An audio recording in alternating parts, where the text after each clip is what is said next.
Hello दोस्तों, आप लोगों का स्वागत है आपके अपने यूट्यूब चैनल सरकारी नौकरी में। तो ये जो हमारी सीरीज़ चलने वाली है, ये आरआरबी एनटीपीसी में जो भी क्वेश्चन पूछे गए थे उसको एक टेस्ट के फॉर्म में आपको सिर्फ चेक करना है कि आपका कितना क्वेश्चन इसमें सही है, कितना गलत है, आपको कितनी मेहनत की आवश्यकता है। ठीक है, तो अगर आप इस सीरीज़ को रेगुलर फॉलो करते रहेंगे तो देखिएगा आपको पेपर के टाइम पे कितना भी बेनिफिट मिल रहा है, ये देखिएगा। ठीक है, तो चलिए शुरू करते हैं। ये सीरीज है हमारी। पहला क्वेश्चन इसका पहला क्वेश्चन दिया है कि भारतीय सिविल सेवा में शामिल होने वाले पहले भारतीय कौन थे। ऑप्शन में है बिहारी लाल गुप्ता, सुरेंद्र नाथ बनर्जी, सत्येंद्र नाथ टैगोर, रमेश दत्त। सही आंसर से क्या हो जाएगा? ऑप्शन नंबर सी, सत्येंद्र नाथ टैगोर। सत्येंद्र नाथ टैगोर के बारे में जानते हैं। ये कौन थे? ये थे जो गुरुदेव रविन्द्रनाथ टैगोर थे, उनके भाई थे सत्येंद्र नाथ टैगोर, और इन्हें भारतीय सिविल सेवा में शामिल होने वाले प्रथम भारतीय थे। उन्होंने कब यह परीक्षा पास की? 1863 में। फिर उसके बाद में 3 वर्ष बाद और 4 लोगों ने पास की, लेकिन सबसे पहले 1863 में इनके द्वारा ही ये परीक्षा पास की गई थी। अगला प्रश्न है हमारा, ये सारे के सारे प्रश्न जो हैं ये एनटीपीसी में पूछे गए प्रश्न हैं। नीचे आपको शिफ्ट लिखा दिख रहा होगा कि कौन सी शिफ्ट में पूछा गया है, कौन सी डेट में पूछा गया है। निम्नलिखित में से किस युद्ध में अहमदुल्लाह शाह ने हेनरी लॉरेंस को पराजित किया? ऑप्शन में है चिन्हट का युद्ध, बक्सर का युद्ध, प्लासी का युद्ध या पानीपत का तीसरा युद्ध। सही आंसर इसका क्या हो जाएगा? ऑप्शन नंबर ए, चिन्हट का युद्ध। आइए चिन्हट के युद्ध के बारे में जानते हैं। जो चिन्हट का युद्ध था बेसिकली, ये 30 जून 1857 को ब्रिटिश सेना और भारतीय विद्रोह के बीच चिन्हट, जो कि लखनऊ के पास एक इस्माइलगंज में लड़ी गई लड़ाई थी। इसमें अंग्रेजी सेना का नेतृत्व अवध के चीफ कमिश्नर हेनरी लॉरेंस व भारतीय विद्रोह का नेतृत्व बरकत अहमद और मौलवी अहमदुल्ला शाह ने किया था। इस युद्ध में ब्रिटिश सेना पराजित हुई थी। अगला प्रश्न है, निम्नलिखित में से कौन सा ईसाई धर्म के संस्थापक का जन्म स्थान है? ऑप्शन है हाइफा, गैलिली, बेथलहम, नासरत। सही आंसर से क्या हो जाएगा? Option number c, Bethlehem. Bethlehem के बारे में देखिए, जो ईसाई धर्म के संस्थापक थे ईसा मसीह, उनका जन्म बेथलहम में हुआ था। बेथलहम कहाँ है? इजराइल के एक प्रमुख शहर यरूशलेम के समीप स्थित है। और ईसाई धर्म का प्रमुख ग्रंथ क्या होता है? बाइबल होता है। अगला प्रश्न है, स्वतंत्रता सेनानी देशबंधु चित्तरंजन दास का पेशा क्या था? ऑप्शन में है चित्रकार थे, चिकित्सक थे, वकील थे या फिर शिक्षक थे। सही आंसर सा क्या हो जाएगा? ऑप्शन नंबर सी, ये एक वकील थे, चित्तरंजन दास। अब इनके बारे में देखिए, चित्तरंजन दास के बारे में। स्वतंत्रता सेनानी देशबंधु चित्तरंजन दास पेशे से वकील थे। चित्तरंजन दास अलीपुर षड्यंत्र कांड जो 1908 के अभियुक्त अरविंद घोष के बचाव के लिए बचाव पक्ष के वकील थे। असहयोग आंदोलन के अवसर पर इन्होंने अपनी वकालत छोड़ दी थी। 1921 में अहमदाबाद में हुए कांग्रेस अधिवेशन के ये अध्यक्ष भी थे। इन्होंने मोतीलाल नेहरू के साथ मिलकर 1923 में इलाहाबाद में स्वराज पार्टी की स्थापना की थी। तो इनका एक बेसिकली देखिए, देशबंधु पूछा जाता है कि देशबंधु किसको कहा जाता है, इनका पेशा बोला जाता है क्या था, फिर इन्होंने अरविंद घोष का बचाव किया था, इसको पूछा जाता है, और फिर स्वराज पार्टी की जो स्थापना की थी इसको पूछा जाता है। चित्तरंजन दास से इतने क्वेश्चन बनते हैं। अगला प्रश्न है, पहला एंग्लो बर्मा युद्ध कब हुआ? ऑप्शन में है 1892 से 93, 1885 से 86, 1824 से 26 या फिर 1852 से 1853। सही आंसर इसका क्या हो जाएगा? 1824 से 1826 यानी ऑप्शन नंबर सी।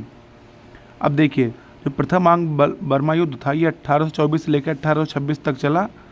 फिर इसमें क्या कारण था इसका? बर्मा राज्य की जो सीमाएं थी उस पर ब्रिटिश साम्राज्य के आसपास तक फैल जाना था। और इस युद्ध का अंत किसके द्वारा हुआ? ये यानडूब की संधि हुई थी 1826 में। इस युद्ध के द्वारा पहले आंग्ल बर्मा युद्ध का समापन हो गया। अगला प्रश्न है हमारा, निम्नलिखित में से कौन सा किला तमिलनाडु में स्थित है? ऑप्शन में मनोरा का किला, आमेर का किला, सिकंदरा का किला या फिर जैसलमेर का किला। सही आंसर से क्या हो जाएगा? ऑप्शन नंबर ए, मनोरा का किला। अब मनोरा का किले के बारे में जानते हैं। मनोरा का जो किला था ये तमिलनाडु के तंजावुर जिले में स्थित प्राचीन किला है।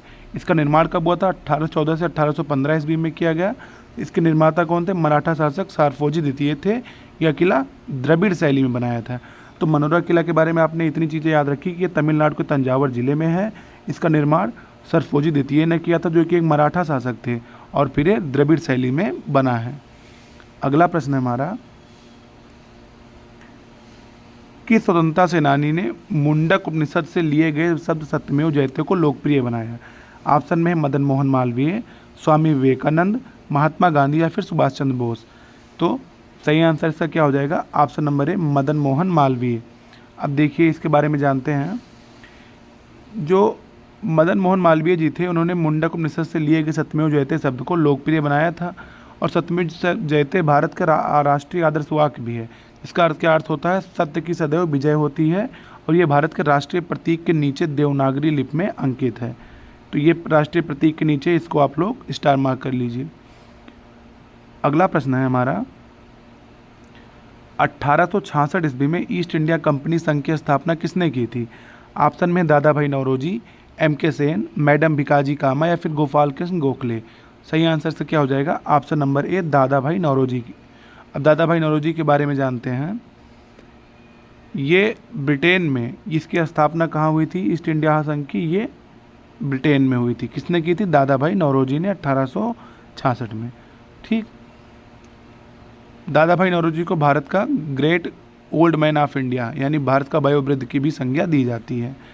अगला प्रश्न है हमारा, देखिए प्रश्न सारे के सारे एनटीपीसी पेपर में पूछे गए हैं, तो आप लोग इसको एकदम कंठस्थ करिए, क्योंकि पेपर का जो पैटर्न है ना वो उसी हिसाब से, अगर जैसे देखिए मैंने अभी आपको चित्तरंजन दास के बारे में बताया, तो अब की बारे पूछा था उनका पेशा क्या है, आगे के टाइम पे पूछ सकता है कि इन्होंने किसका बचाव किया। तो देखिए प्रश्नों को ऐसे ही समझेंगे आप, तो आपसे चीज़ें ज़्यादा क्लियर होंगी। ठीक है, और ये सीरीज जो हमारी चलेगी पर डे चलेगी, आपको 20-25 क्वेश्चन का एक सेट जरूर मिलेगा, तो इसको आप लोग देखते रहिएगा, और चैनल को हमारे लाइक शेयर और सब्सक्राइब भी जरूर करिएगा।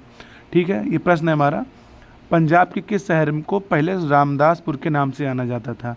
आंसर है कपूरथला, लुधियाना, अमृतसर या फिर जालंधर। सही आंसर इसका क्या हो जाएगा? Option number c Amritsar. Amritsar के बारे में जानिए। जो अमृतसर शहर है ये पहले रामदासपुर के नाम से जाना जाता था। अमृतसर पंजाब का सबसे महत्वपूर्ण पवित्र शहर माना जाता है। भारतीय स्वतंत्रता संग्राम का सबसे बड़ा नरसंहार यानी जलियांवाला बाग हत्याकांड 13 अप्रैल सन 1919 को अमृतसर के जलियांवाले बाग में ही हुआ था। और सिखों का सबसे बड़ा गुरुद्वारा स्वर्ण मंदिर कहाँ है? ये भी अमृतसर में ही है। ठीक, अब देखिए अमृतसर को जो क्वेश्चन बनाने वाले हैं वो अमृतसर को टैग कर रहे हैं, तो अमृतसर में जितनी भी चीज़ें ऐसे ऐसे है सबको आप देखते चलिए, इसीलिए मैं इसका डिस्कशन भी आपको दे रहा हूँ कि कोई भी चीज़ आपसे छूटने ना पाए। अगला प्रश्न है हमारा, 1971 के स्वतंत्रता संग्राम मतलब बांग्लादेश का स्वतंत्रता संग्राम उसको आप बोल सकते हैं। 1971 में स्वतंत्रता की घोषणा के बाद बांग्लादेश के प्रथम प्रधानमंत्री का नाम बताइए। ऑप्शन में है ताजुद्दीन अहमद, शेख मुजीबुर रहमान, महमूद मंसूर अली या खालिदा जिया।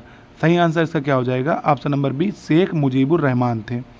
अब शेख मुजीबुर रहमान के बारे में देखिए, ये क्या थे? ये सामान्यतः बांग्लादेश का जनक माना जाता है इनको।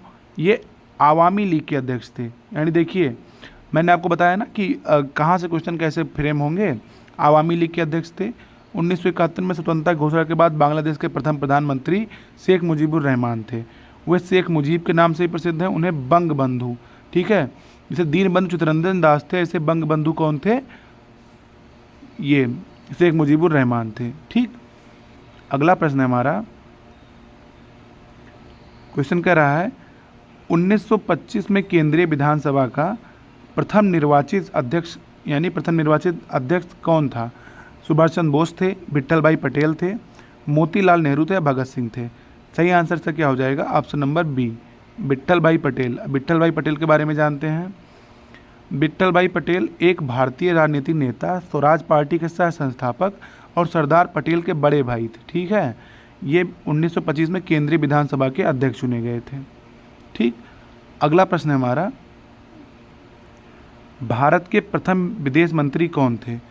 ऑप्शन में बलदेव सिंह, बीबी गिरी, जवाहरलाल नेहरू या फिर डॉक्टर सर्वपल्ली राधाकृष्णन।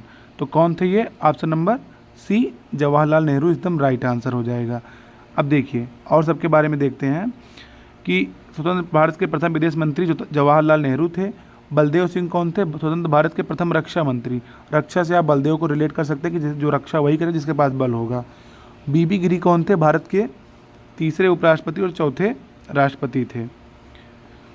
फिर है डॉक्टर सर्वपल्ली राधाकृष्णन कौन थे? ये भारत के प्रथम उपराष्ट्रपति और द्वितीय राष्ट्रपति थे। ठीक, अगला प्रश्न है हमारा, भारत के संविधान का मसौदा तैयार करने के लिए संविधान सभा ने किस तारीख को मसौदा समिति का गठन किया था? ऑप्शन में 29 अगस्त 1947 या 29 अगस्त 1949, 29 अगस्त 1948 या फिर 29 अगस्त 1950। सही आंसर से क्या हो जाएगा? ऑप्शन नंबर ए 29 अगस्त 1947। अब देखिए 29 अगस्त 1947 और प्रारूप समिति जो मसौदा समिति थी उसके बारे में देखते हैं क्या है। सही आंसर तो उसका ए हो जाएगा। कह रहा है कि कैबिनेट मिशन की संस्तुतियों के आधार पर भारतीय संविधान का निर्माण करने वाली संविधान सभा का गठन जुलाई 1946 में किया गया और संविधान सभा द्वारा 29 अगस्त 1947 को एक संकल्प पारित करके प्रारूप समिति का गठन किया गया। ठीक, इसके अध्यक्ष कौन थे? भीमराव अंबेडकर थे। इसमें संख्या कितनी सदस्यों की? ये 7 संख्या थी। ठीक, तो अब प्रारूप समिति का गठन कब हुआ था? 29 अगस्त 1947 को हुआ था। किसके द्वारा हुआ था? भीमराव अंबेडकर अध्यक्ष इसके चुने गए थे और प्रारूप समिति के सदस्यों की संख्या 7 थी। ठीक, अगला प्रश्न हमारा, 1947 से पहले भारत में 26 जनवरी को क्या कहा जाता था? ऑप्शन में शहीद दिवस, स्वतंत्रता दिवस, गणतंत्र दिवस या फिर संविधान दिवस। सही आंसर से क्या हो जाएगा? ऑप्शन नंबर बी स्वतंत्रता दिवस। अब देखिए 26 जनवरी का महत्व आप देखिए, आंसर नंबर 20 का सही है।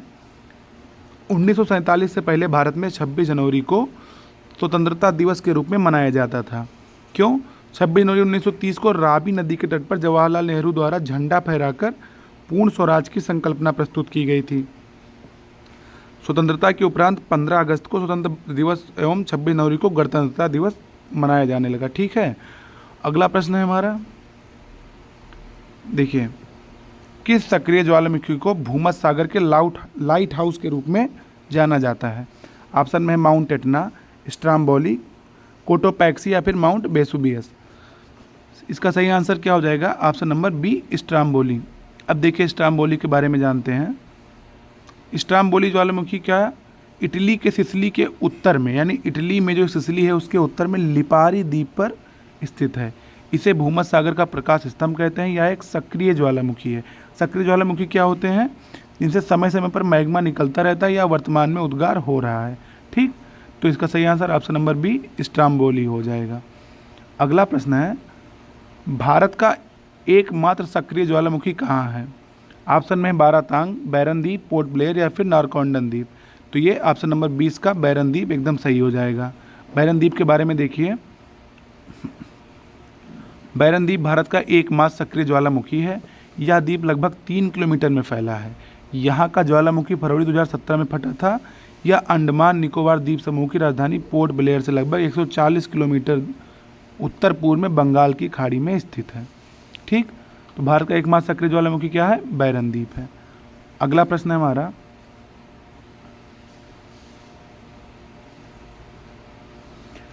बर्फ भक्षक यानी स्नो ईटर के रूप में जानी जाने वाली चिनूक हवा निम्नलिखित में से किस महाद्वीप में बहती है? ऑप्शन में है ऑस्ट्रेलिया, एशिया, अफ्रीका या फिर उत्तरी अमेरिका। सही आंसर से क्या हो जाएगा? ऑप्शन नंबर डी उत्तरी अमेरिका में ये चिनूक जो हवाएं हैं ये बहती हैं। ठीक है, ऑप्शन नंबर डी इसका एकदम सही हो जाएगा। अब चिनूक हवाओं के बारे में देखिए, जो चिनूक हवाएं होती है पर्वतीय ढाल के सहारे चलने वाली गर्म व शुष्क हवा है जो संयुक्त राज्य अमेरिका, उत्तरी अमेरिका महाद्वीप में रॉकी पर्वत की पूर्वी ढाल के सहारे कोलोराडो से कनाडा में ब्रिटिश कोलंबिया तक चलती है। ठीक है, यह हवा सर्दी और शुरुआती बसंत में अधिक चलती है। सर्दियों में इसके आगमन से क्षेत्र का तापमान 4 से 22 डिग्री तक बढ़ जाता है और ज़मीनी बर्फ पिघल जाती है, इसीलिए इसको आइस कटर भी बोला जाता है, जिस कारण चिनूक हवाएं बर्फ भक्षक के रूप में जानी जाती है। ठीक है, कहाँ चलती है? संयुक्त राज्य अमेरिका, उसमें भी कौन से? उत्तरी अमेरिका महाद्वीप में। ठीक, अगला प्रश्न है हमारा, पर्वतों, पठारों और पहाड़ियों की ऊंचाइयों से निकलकर उनके ढालों से होते हुए नीचे स्थित घाटियों मैदानों की ओर बहने वाली निम्नतापीय पवनों को क्या कहा जाता है? ऑप्शन में अवरोही पवने, समून पवने, आरोही पवने या फिर समाल पवने। सही आंसर से क्या हो जाएगा? ऑप्शन नंबर ए अवरोही पवने इनको जाना जाता है। अब देखिए अवरोही पवने क्या है? ये वो पवने हैं जो पर्वतों, पठारों और पहाड़ियों की ऊंचाइयों से निकलकर उनके ढालों से होते हुए नीचे स्थित घाटियों मैदानों की ओर बहने वाली निम्नपाती पवनें हैं। ठीक है, इस प्रकार की पवन विशेष रूप से शांत रात में प्रवाहित होती हैं। यही कारण है कि पवन चोटियों से घाटियों की ओर बहने लगती हैं। ठीक, अगला प्रश्न हमारा, पृथ्वी की सतह से ऊपर वायुमंडल परतों का सही क्रम क्या है?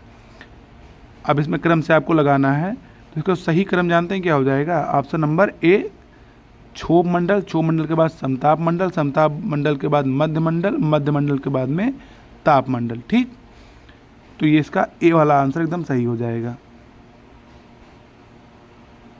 देखिए, पृथ्वी की सतह से वायुमंडलीय परतों का सही क्रम क्या है? पहले क्षोभ मंडल, इसको आप ट्रोपोस्फीयर बोलते हैं।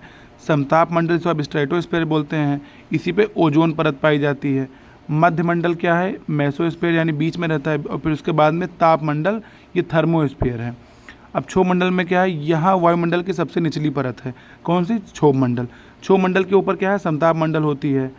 समताप मंडल में बताया कि ओजोन होती है। और जो जितने भी मौसमी घटनाएं, आंधी तूफान, बादलों का गरज, बिजली कड़क, ये सब क्षोभ मंडल में ही है। अगला प्रश्न है हमारा, सबसे प्रचुर मात्रा में मौजूद दुर्लभ गैस कौन सी है? ऑप्शन में हीलियम, आर्गन, नियान, नाइट्रोजन। सही आंसर से क्या हो जाएगा? Option number b, argon.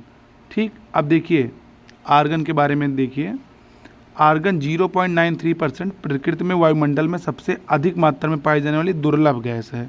ठीक, इसकी खोज किसने की थी? विलियम रैमसे ने की है। आर्गन का उपयोग विद्युत बल्ब में भरने में किया जाता है, क्योंकि इसकी उपस्थिति में विद्युत बल्ब का तंतु ज़्यादा समय तक सुरक्षित रहता है। ठीक, तो विद्युत बल्ब में कौन सी गैस का प्रयोग किया जाता है? तो वो भी आर्गन। और सबसे ज़्यादा प्रचुर मात्रा में मौजूद दुर्लभ गैस कौन सी है? आर्गन। अगला प्रश्न है हमारा, निम्नलिखित में से वायुमंडल के किस परत से रेडियो का संचार संभव है? क्षोभ मंडल, तापीय मंडल, आयन मंडल या फिर समताप मंडल?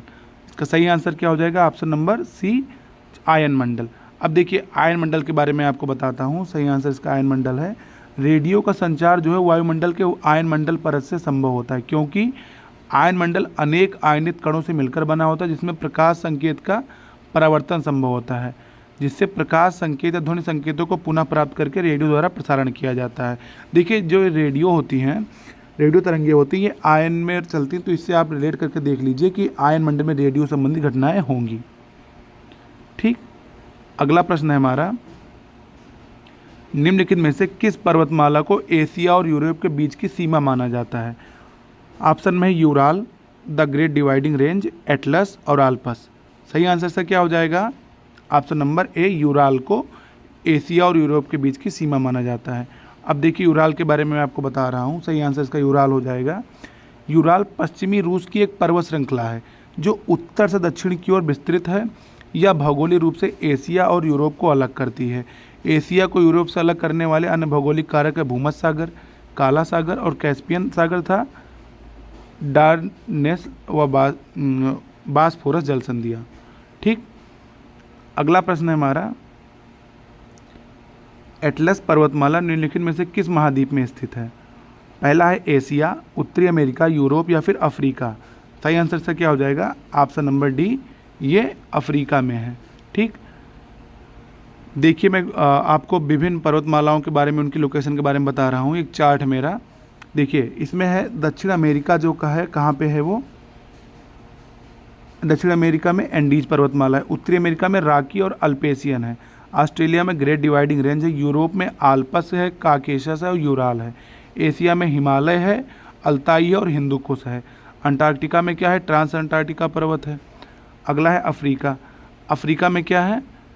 एटलस, ड्रैकेंसबर्ग, किलिमंजारो पर्वत और कैमरून पर्वत। ठीक है, तो दक्षिणी अमेरिका में एंडीज, उत्तरी अमेरिका में रॉकी, ऑस्ट्रेलिया में ग्रेट डिवाइडिंग रेंज, यूरोप में आल्पस, काकेशस, यूराल, एशिया में हिमालय, अल्ताई, हिंदुकुश, अंटार्कटिका में ट्रांस अंटार्कटिक पर्वत और अफ्रीका में एटलस, ड्रैकेंसबर्ग, किलिमंजारो पर्वत और कैमरून पर्वत। तो ये थे हमारे आज के सेट के 20-22 क्वेश्चन जो कुछ होंगे, मैंने गिना नहीं है इसको, लेकिन मैं आपको रोज़ इन प्रश्नों की संख्या को बढ़ा के और आपको रोज़ आपको टेस्ट को अटेंड करना है। ठीक है, ये देखिएगा चीज़ें जब क्रम से चलती हैं ना, तो आपके पेपर में कितनी फ़ायदेमंद होंगी आपको खुद ब खुद देखने में पता लग जाएगा। जैसे आप कोई टेस्ट देते हैं तो पहले दिन में आपका स्कोर उतना अच्छा नहीं आता है, लेकिन जब आपको निरंतर चीज़ें मिलती हैं, निरंतर आप पढ़ाई में लगे रहते हैं, देखते हैं कि आपके स्कोर में सुधार हो रहा है।